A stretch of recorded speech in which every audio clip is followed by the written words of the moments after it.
Hello friends, welcome to the new episode of my channel. আমি অরিত্র। তো আপনারা কমেন্টে লিখে জানান আমার মতো কার কার ঠান্ডা লেগে গেছে এই সিজন চেঞ্জের জন্য। একবার বৃষ্টি হচ্ছে, একবার রোদ উঠছে, আমার তো ভাই বিশাল শরীর খারাপ। এনিওয়ে, তো আজকে আমরা কথা বলবো হচ্ছে রত্নম বলে তামিল ছবিটা নিয়ে। তো রত্নম ডিরেক্ট করেছেন হারি। এই ছবিটা অ্যামাজন প্রাইমে কিন্তু তামিল ভাষাতেই অ্যাভেলেবেল আছে, আর জিও সিনেমাতে এখন হিন্দি ডাবে এসছে। হিন্দি ডাবিং কিন্তু ভালো হয়েছে। এবার রত্নম ছবিটা আমি দেখার সময় হারিকে নিয়ে আমি একটু কথা বলতে চাই। ডিরেক্টর হারি, ইনি এর আগে সিঙ্গম বলে ছবিটা, অরিজিনাল যে তামিলটা ছিল, যেটা সূর্যাকে নিয়ে, সেটা বানিয়েছেন এবং তার পরবর্তীতে 3টে পার্ট বানিয়েছেন। স্যামি বলে তিনি একটা ছবি বানিয়েছিলেন যেটা বিক্রমকে নিয়ে, তখনকার দিনে খুব সুপারহিট ছবি। পরবর্তীতে স্যামিও মাল্টিপল টাইম রিমেক হয়েছে। আমাদের বাংলাতে বারুদ হয়েছিল, মিঠুনদা ছিল তাতে। আর পরবর্তীতে স্যামি স্কোয়ারও বানিয়েছিলেন, ওটা জঘন্য। তো যাই হোক, তো এই ডিরেক্টর অনেকগুলো মানে রিমার্কেবল কমার্শিয়াল ছবি বানিয়েছেন। এবার ওনার নাম যেরকম হারি, তো he is always in a হারি, মানে ইংলিশ ওয়ার্ড হারির কথা বলছি। মানে ওনার ছবি দেখবেন সবসময় ফাস্ট ফরওয়ার্ড মোডে চলে, মানে ঝাপ ঝাপ ঝাপ ঝাপ, কুইক কাটস, ক্যামেরা এরকম ফাস্ট মুভে চলছে, এরকম টাইপের জিনিসপত্র উনি করে থাকতেন, যেটা একটা টাইমের পরে আউটডেটেড হয়ে গেছিল। আর মিড 2000s ওটা ওয়ার্ক করতো, বাট তার পরবর্তীতে ওটাকে নিয়ে প্রচুর ট্রোলিং ইত্যাদি হয় আর কি। তো আচ্ছা, এই বিশালের সাথে উনি এর আগে দুবার কোলাবোরেট করেছেন এবং দুবারই কিন্তু হিট দিয়েছেন। রত্নম 3 নম্বর তাদের ছবি, বাট সেটা কিন্তু সেইভাবে পারফর্ম করতে পারেনি, যে এক্সপেকটেশন ছিল সেই অনুযায়ী পারফর্ম করতে পারেনি বক্স অফিসে। তো এবার রত্নমে উনি যেটা করেছেন, যে এখন তামিল সিনেমা নিউ এজ হচ্ছে, মানে কমার্শিয়ালের মধ্যেও একটা নতুন ফ্লেভার আসছে। নেলসনের মতো ডিরেক্টর চলে এসছে, লোকেশ কানাগরাজ চলে এসছে, কার্তিক সুব্বারাজ চলে এসছে। এবং আপনাদেরকে বলে রাখি, রত্নম ছবিটার প্রডিউসার কিন্তু অ্যাকচুয়ালি কার্তিক সুব্বারাজ, তাদের যে কোম্পানি স্টোন বেঞ্চ, তারাই কিন্তু এটাকে প্রডিউস করেছে। তো এবার হারিও চেষ্টা করেছেন যে নিজের ওই যে টেমপ্লেটটা আছে, ওই যে fast forward style of story telling, সেখান থেকে বেরিয়ে এসে রত্নামে তিনি জিনিসপত্রগুলোকে একটু গ্রাউন্ডেড করে, হারি সিনেমাতে দেখবেন বিদেশে চলে যাচ্ছে, সব গ্লসি জিনিসপত্র এরকম দেখাতেন তিনি। তো সেখান থেকে একটু বেরিয়ে এসে একটু রত্নাম ছবিটাকে উনি লুক এন্ড ফিল ওয়াইজ একটু রুটেড করেছেন, ঠিক আছে, সেই জিনিসপত্রগুলো উনি করেছেন আর কি। এবং ওরকম এই fast forward mode of story টেলিংটা করেননি, তো সেটা করেছে, সেটা আর কি একটা নতুন ভাবে নিজেকে এক্সপ্লোর করবার চেষ্টা করেছেন, সেটা ভালো ছিল। আর দ্বিতীয় হচ্ছে, এই ছবিটার মধ্যে একটা লং টেক অ্যাকশন সিকোয়েন্স আছে।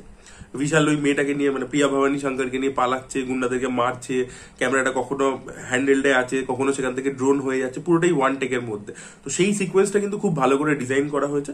আর অ্যাকশন সিন যেগুলো আছে অনেক আছে পরপর, আমি বলবো না যে প্রচন্ড ইনোভেটিভ কিছু, বাট কয়েকটা বেশ ভালো সিকোয়েন্স আছে। একটা পার্টিকুলারলি একটা রাত্রির বেলা সিকোয়েন্স আছে, যে কিছু এরকম লোকেরা যারা যাত্রা করে সেরকম সাজে আর কি, কিছু গুন্ডারা চলে আসে, প্রিয়া ভবানী শঙ্করের পিছনে দৌড়ায় ওরা, সেই সিকোয়েন্সটা কিন্তু বেশ ভালো করে শুট করা হয়েছে। তো কিছু কিছু অ্যাকশন সিকোয়েন্স মোটামুটি, মানে আমি বলবো না এখন তামিল সিনেমার অ্যাকশন যে লেভেলে চলে গেছে সেই অনুযায়ী কিছুই না, বাট কয়েকটা ঠিকঠাক আছে আর কি। বাট এই ছবিটার মধ্যে কিন্তু অ্যাকচুয়ালি যে বেসিক কোর আইডিয়াটা একটা ছিল না, একটা টুইস্ট আছে এখানে গল্পের মধ্যে, সেটা কিন্তু খুব সুন্দর ছিল। সেটা কিন্তু একটা অন্য রকমের প্রেজেন্টেশন হতে পারতো সেটা, মানে সেটা খুব সুন্দর, মানে আপনি এক্সপেক্টই করবেন না যে গল্পটা অ্যাকচুয়ালি ওইদিকে চলে যাবে। গল্পটা প্রথমে এগোচ্ছে একদম টিপিক্যাল ভাবে, সেখান থেকে একটা খুব সুন্দর টুইস্ট নেয়, একটা মোড় নিয়ে নেয় গল্পটা, কিন্তু সেটা আলটিমেটলি কিন্তু ডিরেক্টর হ্যান্ডেলই করতে পারেননি। একটা মায়ের সেন্টিমেন্ট আছে এখানে, যেটাকে ইউজ করা হয়েছে, সেটা খুব সুন্দর ছিল, কিন্তু সেটাকে না পরবর্তীতে পুরো হচপচ করে ফেলে। এবং ছবিটা একটা টাইমের পরে আপনার খালি মনে হবে একটা অ্যাকশন সিন, আবার একটা অ্যাকশন সিন, আবার একটা অ্যাকশন সিন, এই একটা রিভিলেশন হচ্ছে, ওই একটা রিভিলেশন হচ্ছে, এইখানে গিয়ে একটা মারামারি হচ্ছে, ওখানে একটা মারামারি হচ্ছে। ভিলেন এই মুরলি শর্মা এরা সব প্লে করছে ভিলেন, ওদেরকে তো পুরো ওয়ান ডাইমেনশনাল দেখিয়েছে, কোনো ফাংশন নেই, ঠিক আছে, যখন নিজের কনভিনিয়েন্স অনুযায়ী যা খুশি হচ্ছে। বাকি ছবিটার মধ্যে আর এই হারির ছবিতে একটা প্রবলেম থাকে হচ্ছে না, প্রচুর আননেসেসারি ফ্লাফস থাকে।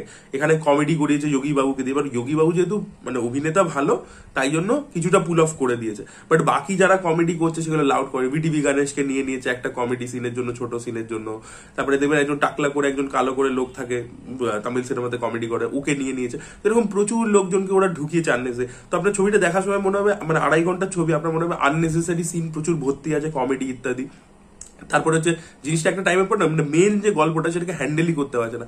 মানে এবার একটা নতুন প্লট পয়েন্ট হুট করে শেষের দিকে নিয়ে চলে এলো, সেখান থেকে আবার বিশালের সাথে সেটা ফ্ল্যাশব্যাকটাকে কানেক্ট করে দিল, এই করে দিল। তো স্ক্রিন প্লেটা আর কি একটা টাইমের পরে পুরো মেসি হয়ে যায়, পুরো হেভার হয়ে যায়। তাই জন্য ছবিটার কিছু কিছু অ্যাসপেক্ট ভালো থাকা সত্ত্বেও এটা একটা ওভারঅল ভালো ছবি হয় না, খুবই ওল্ড স্কুল। আপনার দেখার সময় মনে হবে যে হারি লুক অ্যান্ড ফিল ওয়াইজ বা ট্রিটমেন্ট ওয়াইজ চেঞ্জ করবার চেষ্টা করেছেন, নিজেকে একটা নতুন ভাবে প্রেজেন্ট করবার চেষ্টা করেছেন, বাট ওনার সেই ওভারঅল স্ক্রিন প্লেটা সেই মিড 2000s এর সেই তামিল ফিল্মগুলোর মধ্যেই রয়ে গেছে আর কি। সেটার থেকে আর কি উনি ইভলভ করতে পারেন ইন টার্মস অফ রাইটিং।